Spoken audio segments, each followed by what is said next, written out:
करण्यासाठी आज बिळूर मध्ये सभा होते।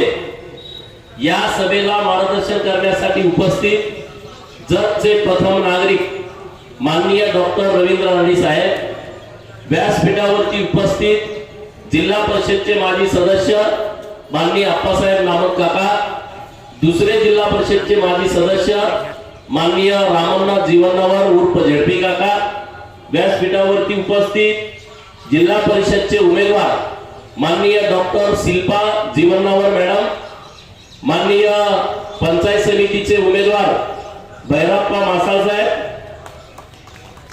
माननीय अभंगेताई, व्यासपीठावरती उपस्थित या गावच्या सरपंच माननीय विद्याताई जगोल, लक्ष्मणराव जगोल, माननीय कायपुरे साहेब, माननीय जागोल साहेब, माणिक काकू, जिल्हा परिषदच्या प्रभावी इच्छुक उमेदवार आणि तुम्ही सर्वजण आजूबाजूच्या गावातील आलेली सर्व मंडळी आणि इतक्या मोठ्या संख्येनं भारतीय जनता पार्टीवरती प्रेम करणारे वडीलधारी मंडळी, युवा मित्र आणि माझ्या माता भगिनींनो, डॉक्टर साहेबांनी तुम्हाला सविस्तर अशी भूमिका पक्षाची मांडलेली आहे।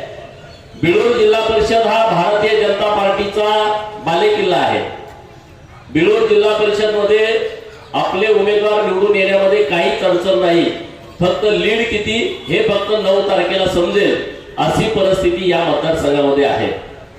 2-3 विषय महत्त्वाचे आहेत। एक विषय आहे बिळूरचा राहिलेला भाग जो पाण्यापासून वंचित आहे।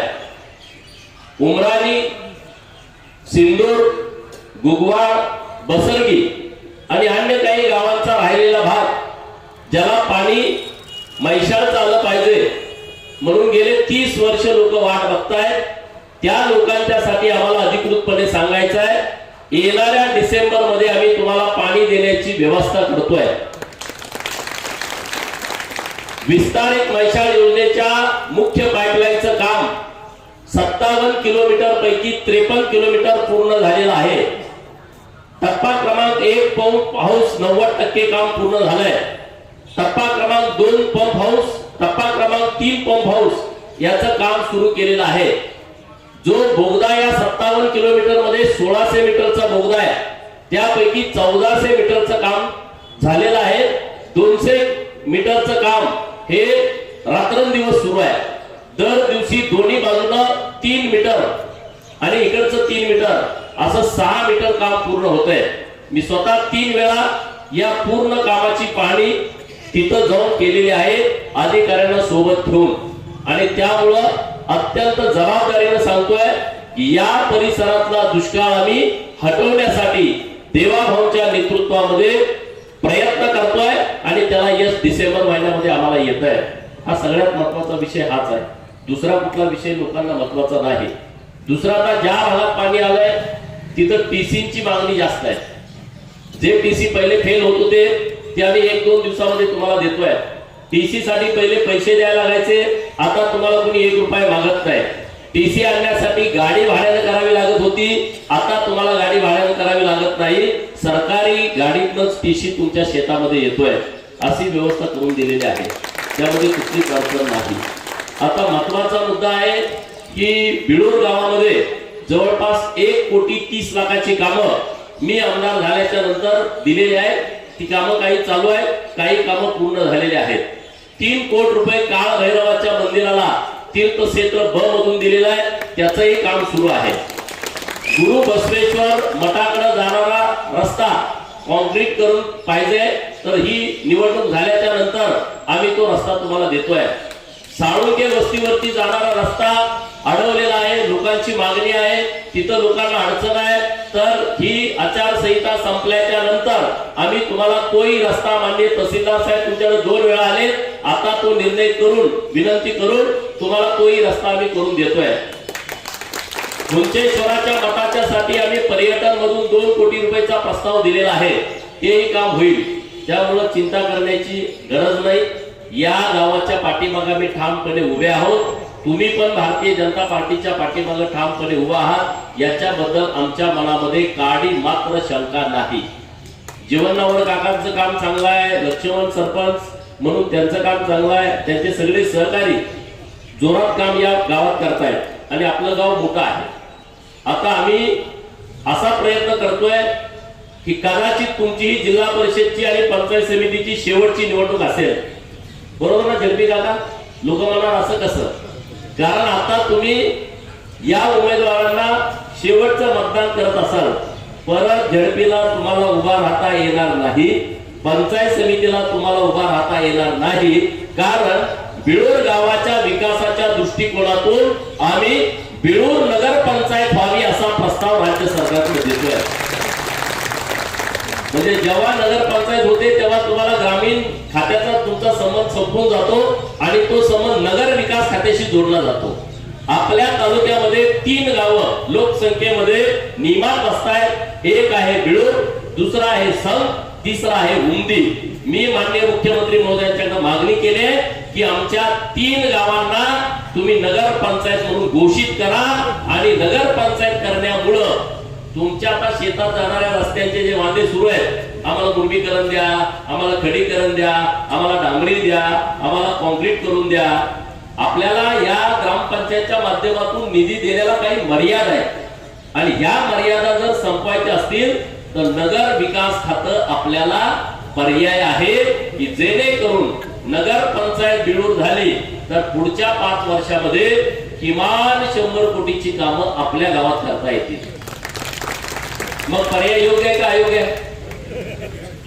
योग्य आहे का अयोग्य आहे? हात वर करून सांगा, योग्य आहे का अयोग्य आहे? तर पाणीपट्टी घरपट्टी वाढणार आहे बघा, मला परत शिवाय देऊ नका.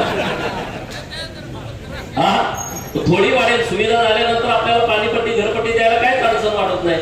परंतु आता आपल्याला एवढ्या अडचणी आहेत. ग्रामपंचायतीकडे निधी या गावाच्या मानानं जो येतो 15वा वित्त आयोग, तो गावाच्या मानानं पुरेसा होत नाही आणि म्हणून नवीन आपल्याला विषय हातामध्ये घ्यावे लागतील, त्याशिवाय आपलं गाव डेव्हलप होऊ शकत नाही. आता 2 विषय खूप महत्वाचे आहेत. आपल्या झडपी सीटचे तर काही अडचण नाही, पण भैरप्पा मासाळ साहेबांना भारतीय जनता पार्टीमध्ये आणून तिकीट दिलंय आणि मग काय घड्याळ वारे असं कसं काय झालं, तर हा विषय जेव्हा आमच्या समोर आला आणि काही चर्चा करूनच आम्ही केला होता, ते म्हणजे भैरप्पा मासाळ हे खूप चांगले कार्यकर्ते आहेत, लोकांची कामं करणारा माणूस आहे, त्यांनी इथं गावचं सरपंच म्हणून काम केलंय आणि ते जिल्हा परिषदचे काँग्रेसचे उमेदवार आहेत.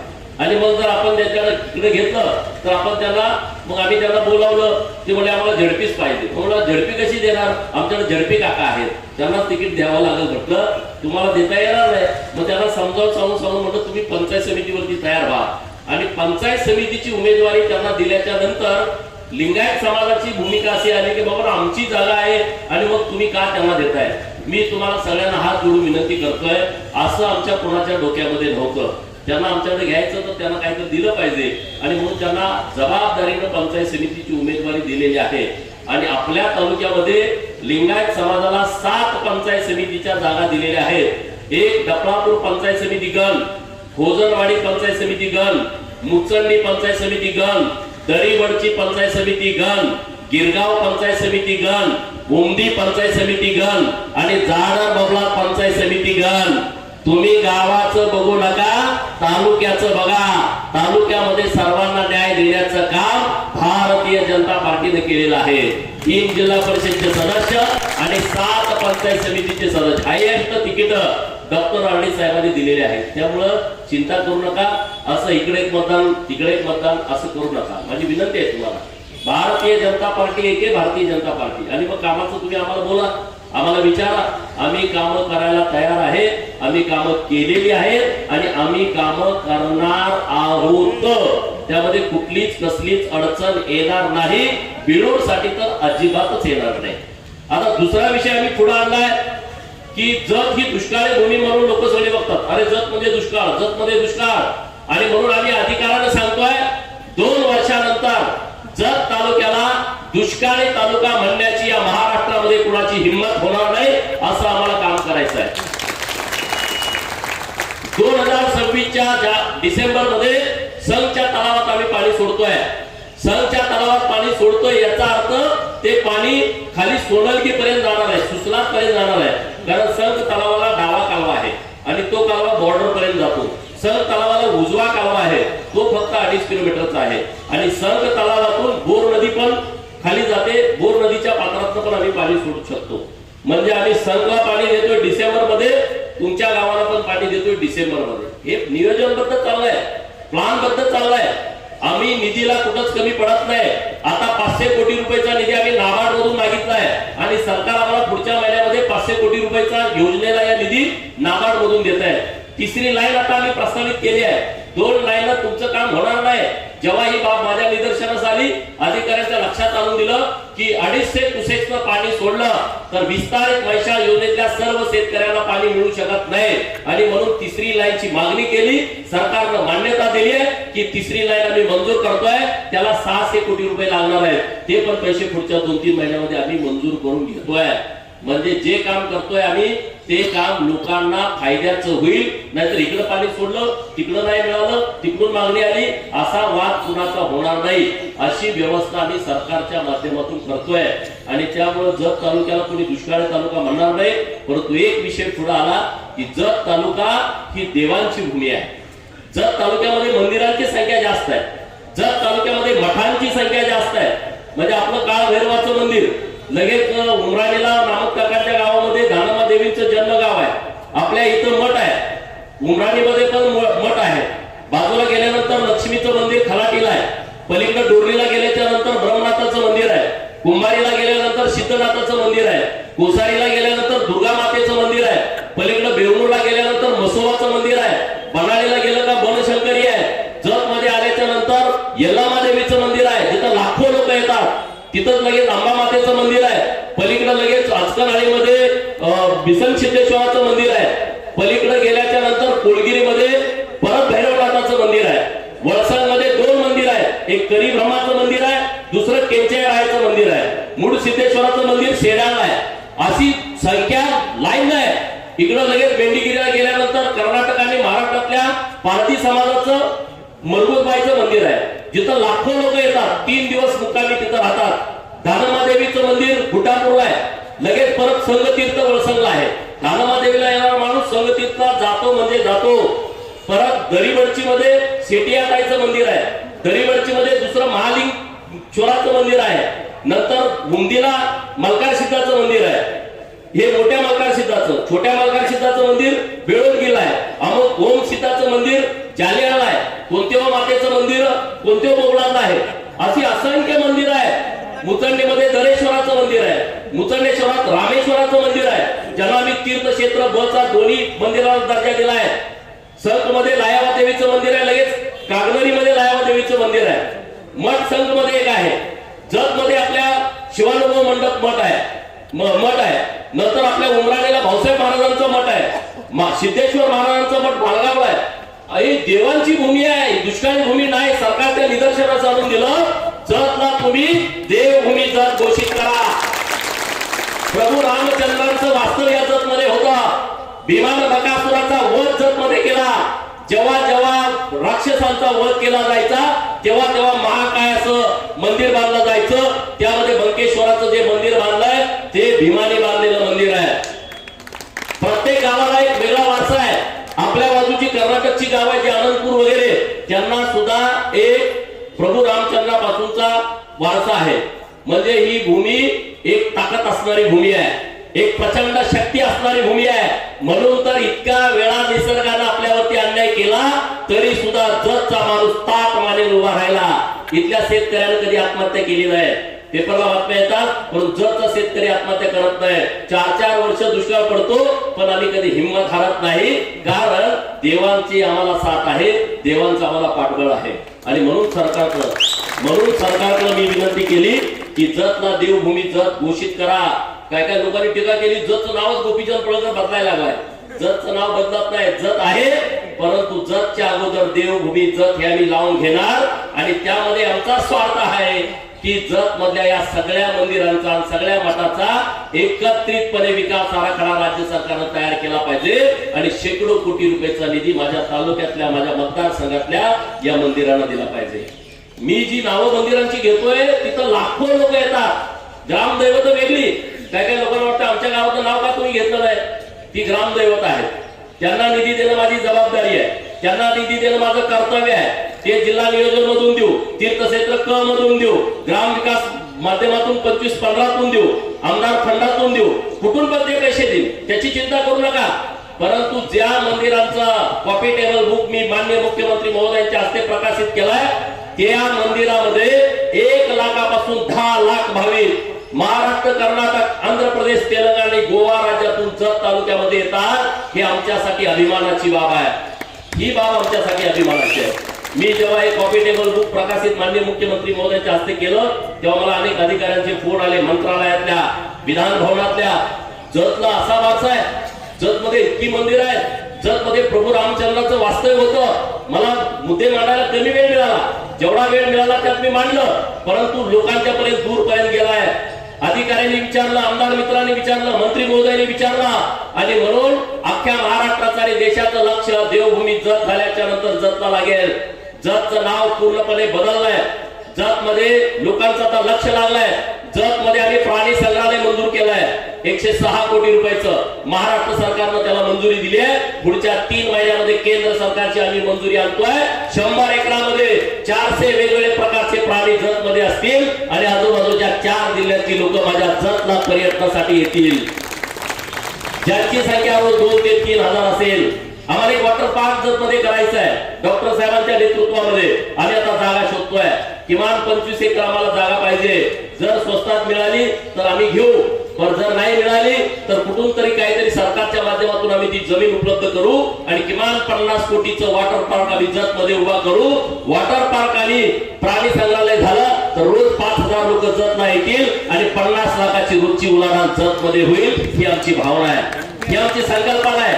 आणि जतचं महत्व वाढावं, जत मध्ये पर्यटन वाढावं, जतला आजूबाजूच्या परिसरातून लोक यावी. इकडे गेले तुम्हाला इकडे काय नाही. त्यामुळं तुम्हाला माझी हात जोडून विनंती आहे, तुमचे जिथं जिथं पाहुणे आहेत तिथं तिथं सगळ्यांना सांगा, तिथल्या उमेदवारांना तुम्ही भारतीय जनता पार्टीच्या सोबत राहण्याची गरज आहे. जर सांगली जिल्हा परिषदेवरती भाजपचा झेंडा फडकवायचा असेल तर ती ताकद जत मध्ये आहे. कारण 9 सीटा जिल्हा परिषदच्या जत मध्ये आहेत, 9 सीटा जत मध्ये आहेत आणि इतक्या सीटा जर निवडून आल्या तर जतचा दबदबा सांगली जिल्ह्यामध्ये होईल. जत मधून राजकारण सांगली जिल्ह्याचं चालल इतकी क्षमता आपल्या तालुक्यामध्ये आहे. आणि मग जत तालुक्यातल्या लोकांनी सुज्ञपणे विचार करावा. विरोधक लोक एकत्रितपणे लढतायत, त्यांचा अजेंडा काय, त्यांचा अजेंडा विचारा किंवा त्यांची माझ्या एकदा बैठक करा, समोर लोकांच्या समोर प्रश्न विचारा, मलाही विचारा, त्यांनाही विचारा. त्यांचा जर अजेंडा आमच्यापेक्षा चांगला असेल बिनधास्त तुम्ही त्यांना मतदान द्या. त्यांच्याकडे जर अजेंडा नसेल आणि भाजपकडे जर अजेंडा असेल तर जतकरांनी भाजपच्या सोबत राहणं अत्यंत जरुरीचं आहे. कारण गेल्या 50 वर्षाचा बॅकलॉग आपल्याला भरून काढायचा आहे आणि तो भरून काढण्याची क्षमता ही फक्त भारतीय जनता पार्टीमध्ये आहे आणि त्यासाठी तुम्ही आमच्या सोबत या. काही लोकांना आमचे विचार पटत असतील, विचार पटत नसतील, आमचं बरं वाटत असेल, आमचं बरं वाटत नसेल, त्यांच्या दृष्टीने आम्ही चुकीचं असेल, तुमचं मत असेल ठीक आहे, त्याबद्दल आमचं दुमत नाही. पण जतच्या विकासाच्या दृष्टिकोनातून तुमची भूमिका काय आहे, ज्यांचा आमच्याविषयी वैयक्तिक मत चुकीचं आहे त्या लोकांना माझा सवाल आहे की तुम्ही आम्हाला सांगा ना तुमची भूमिका काय आहे. आज रस्त्यांची अवस्था बघा, किमान 100 कोटी रुपयाचा निधी मी पुढच्या महिन्यामध्ये रस्त्यासाठी जत तालुक्यातला साठी जर नाही आणला तर मला तुम्ही जाब विचारा. किमान 100 कोटी रुपयाचा. मागे 100 किलोमीटर पाणंद रस्ते जत तालुक्याला दिले. दुसऱ्या मतदारसंघाला 50 किलोमीटर मिळाले, माझ्या मतदारसंघाला 100 किलोमीटर मिळाले. दुसऱ्या मतदारसंघामध्ये 1 तीर्थक्षेत्र ब झालाय, माझ्या मतदारसंघामध्ये 9 तीर्थक्षेत्र ब झालेत. 9 तीर्थक्षेत्र ब. 1 तीर्थक्षेत्र ब होणे म्हणजे 5 कोटी रुपयाचा निधी मंजूर होणं. 9 गुणिले 5 45 कोटी रुपयाचा निधी जत तालुक्यातल्या आपल्या 9 मंदिरांना मंजूर केलाय. मला इथं थांबायचं नाही, 36 मंदिरांना गुणिले 5 कोटी रुपयाचा निधी आपल्याला या तालुक्यासाठी आणायचा आहे आणि तिथल्या सर्व परिसराचं डेव्हलपमेंट करून घ्यायचं आहे. आता तुम्हाला दिवसा लाईट द्यायची व्यवस्था केली आहे. 50% फिडर सोलारवरती आलेले आहेत. 50% सकाळी 7 ला लाईट येते, संध्याकाळी दिवस मावळल्यानंतर जाते. कुठल्या सरकारला वाटलं होतं सांगा, तुम्ही दिवसभर शेतामध्ये काम करता आणि रात्री पाणी पाजायला जाता. साप चावून, विंचू चावून, करंट लागून, फिरीत पडून आमच्या कितीतरी शेतकऱ्यांचा मृत्यू झालाय. आज दिवसभर तुम्ही काम करता, दिवसभर तुम्ही शेतात असता, रात्री घरी आला लगेच लाईट आली, लगेच तुम्ही चालला. ना तुम्ही मुलामध्ये ना तुम्ही बायका पोरामध्ये ना तुम्ही एकत्रित जेवण करू शकता, ना एकत्रित बायको सोबत मालिका बघू शकता. अरे आमच्या सरकारला काळजी आहे की तुम्हाला दिवसा लाईट द्यायची, माझा शेतकरी दिवसा शेतात राबेल आणि संध्याकाळी बायको सोबत मालिका बघत बघत घरी जेवेल. ही काळजी माझ्या सरकारला आहे, नरेंद्र मोदी साहेबांना आहे, सेवा भावना आहे आणि तुमचा आमदार म्हणून मला पण आहे. आणि आपल्या इथं 50% आता सोलार वरती सगळे फिडर आलेले आहेत. पुढच्या 5, 6, 7 महिन्यामध्ये 100% फिडर सोलार वरती आणण्यासाठी तुम्ही आमच्या झडपी सदस्यांना, पंचायत समितीच्या सदस्यांना तुम्ही निवडून द्यावं ही विनंती करण्यासाठी आलोय. परत एकदा सांगतो, आपण कमळ चिन्हाचं बटन दाबून 7 तारखेला भरघोस मताने आमच्या उमेदवारांना निवडून द्यावं. शांता काकू माळी कायपुरे साहेब हे जिल्हा परिषदचे इच्छुक होते. मी तुमची जाहीर माफी मागतो. तिकीट तर एकाला देता येतं, तिकीट तर दोघाला देऊ शकत नाही. आणि इकडचं राजकीय जुने गडी आहेत, अत्यंत धुरंधर आहेत, आम्ही नवीन पोर आहे, ते आमचं जमू देत नाहीत. आणि त्यामुळे आम्हाला झडपी काकाचं, नामक काकाचं ऐकावं लागतंय, म्हणून त्यांना उमेदवारी दिली. पण तुमचा सुद्धा सन्मान करायची जबाबदारी भारतीय जनता पार्टी घेईल. तुम्ही नाराज होण्याचं अजिबात कारण नाही, अजिबात कारण नाही. पंचायत समितीला चिदानंद चौगुले साहेब इच्छुक होते, अन्य काय आपल्या गावातले लोक पंचायत समितीला इच्छुक होते. आणि आता शासनाचा एक निर्णय येणार आहे, पंचायत समितीला स्वीकृत सदस्य आणि जिल्हा परिषदला पण स्वीकृत सदस्याचा एक कायदा येणार आहे. त्यामुळे कोणी जास्त नाराज असेल त्यांना किमान 1 वर्षासाठी तरी आम्हाला पंचायत समितीचं सदस्य करता येईल अशी व्यवस्था आम्ही करतोय. बाजार समिती जत आम्ही बरखास्त करतोय पुढच्या 15 दिवसामध्ये. हायकोर्टामध्ये ही सगळी लोक गेलेले आहेत, त्याला बाजार समिती बरखास्त नको आहे, कारण त्यांना खायचं आहे. आम्हाला त्यामध्ये इंटरेस्ट नाही आहे. आम्हाला इंटरेस्ट यामध्ये आहे, माझ्या जत तालुक्याची बाजार समिती सेपरेट झाली पाहिजे. आम्हाला कोणावरती डिपेंड राहायचं नाही. माझ्या तालुक्याची बाजार समिती सक्षम झाली पाहिजे. आमची आता 7-8 पोरं आम्ही त्याच्यावरती प्रशासक म्हणून बसवतोय. पुढच्या 15 दिवसामध्ये ती प्रक्रिया पूर्ण करणार. हायकोर्टमध्ये जरी गेले असते तर टॉपचा वकील आम्ही देणार. राज्य सरकारने निर्णय केलाय, या महाराष्ट्रामध्ये 76 तालुक्यामध्ये स्वतंत्र बाजार समिती नाही आहे आणि ती बाजार समिती करण्याचा निर्णय सरकारने घेतलाय. त्या आधारे माझ्या तालुक्यामध्ये सुद्धा सांगलीच्या बाजार समिती पासून वेगळी करून जतची बाजार समिती वेगळी करा. आणि जतची बाजार समिती वेगळी झाल्या पहिल्यांदा आम्ही जत मध्ये घोडे बाजार भरवण्याचा प्रस्ताव देतोय. महाराष्ट्रात जसे मोठे घोडे बाजार भरतात, अकलूजला भरतो, सारंगखेड्याला भरतो, तिकडं माळेगावला भरतो, तशा पद्धतीचा मोठा घोडे बाजार हा माझ्या जत मध्ये भरवायचा आहे. देशाच्या कानाकोपऱ्यातले घोडे व्यापारी माझ्या जत मध्ये महिन्याभरासाठी आले पाहिजे. याची रचना डॉक्टर साहेबांनी मी आधीच करून ठेवली आहे. फक्त आम्ही वाट बघतोय की आमची मार्केट कमिटी वेगळी कधी होते. आम्हाला बेदाण्याचं मार्केट जत मध्ये चालू करायचं आहे. आम्हाला कडधान्याचं जे मार्केट आहे ते डेव्हलप करायचं आहे. डाळिंबाचं मोठं मार्केट करायचं आहे. आणि तिथं जे खाबुगिरी चालू आहे ती सगळी खाबुगिरी बंद करून टाकायची आहे. हे प्रयत्न आमचे आहेत. आमचं विजन जत साठी पूर्णपणे वेगळं आहे. तुम्ही फक्त आशीर्वाद आम्हाला द्या. जतचं नाव दिवसेंदिवस उंच झाल्याशिवाय आम्ही शांत बसणार नाही. त्यासाठी आम्हाला मेहनत घ्यायची आहे. एवढंच या निमित्तानं बोलतो आणि थांबतो. जय हिंद.